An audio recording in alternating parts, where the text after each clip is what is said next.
Hello and welcome to There's Never Enough of Pastels.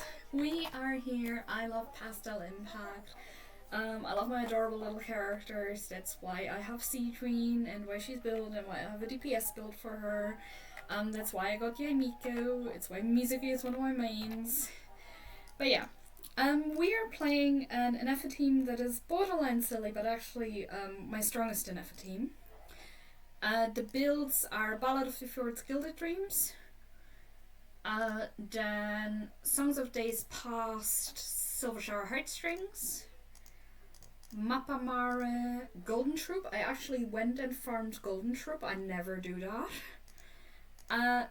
And Sunny Morning Sleep In, and Viridis and Venerer. Notable stats are my Mizuki is on 1040 EM. My Sigewinne has no notable stats because my Songs of Day Past is trash and she's usually on Fragments on Harmonic Whimsy. And my Ineffa on this build is just 100 attack short of maxing out her passive, but I will fix that by level 19 her after Ley Line Disorder.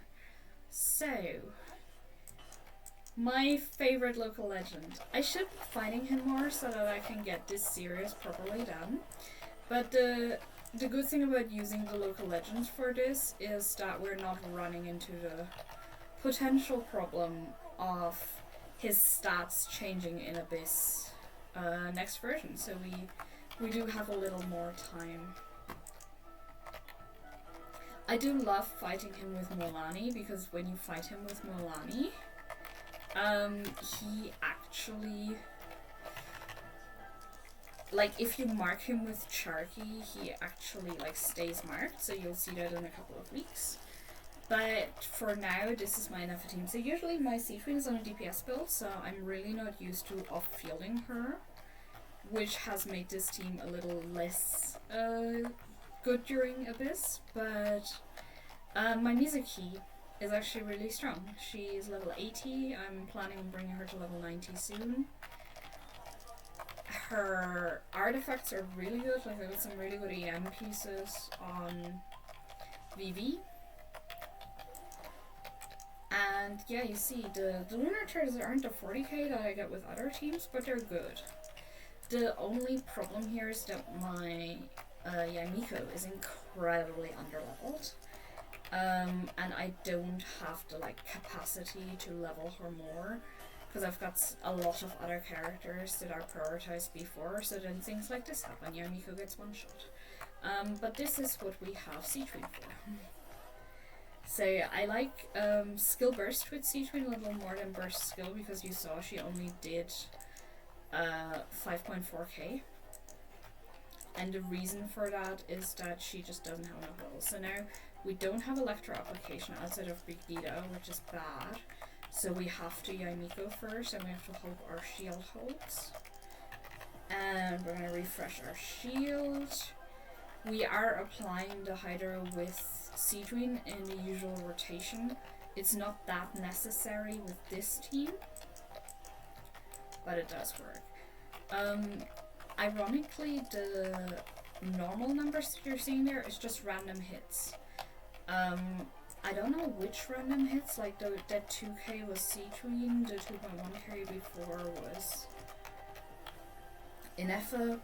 Also, Ineffa is lacking EM on this team on her current build, but I am working on getting better gilded. Like, one thing that would be really good for my account is a EM circlet on gilded with a double crit, double attack. One can dream.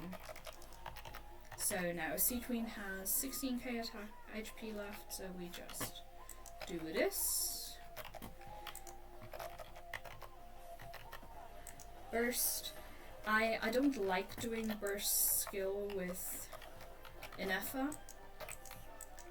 And then the bubbles with Sigewinne, they do kind of target all of the hats. I think it's this one, yeah. So now here you can on-field with Yai or just swirl the shield away with Mizuki. Mizuki's skill cooldown is just about small enough that you can reasonably bring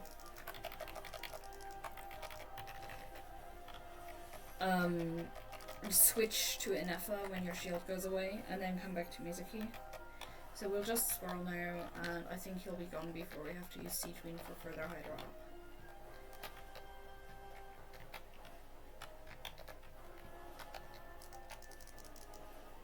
Yeah, the lunar charges could be higher, but this team has some very actionable steps in the future, and this has been There's Never Enough for Pastels.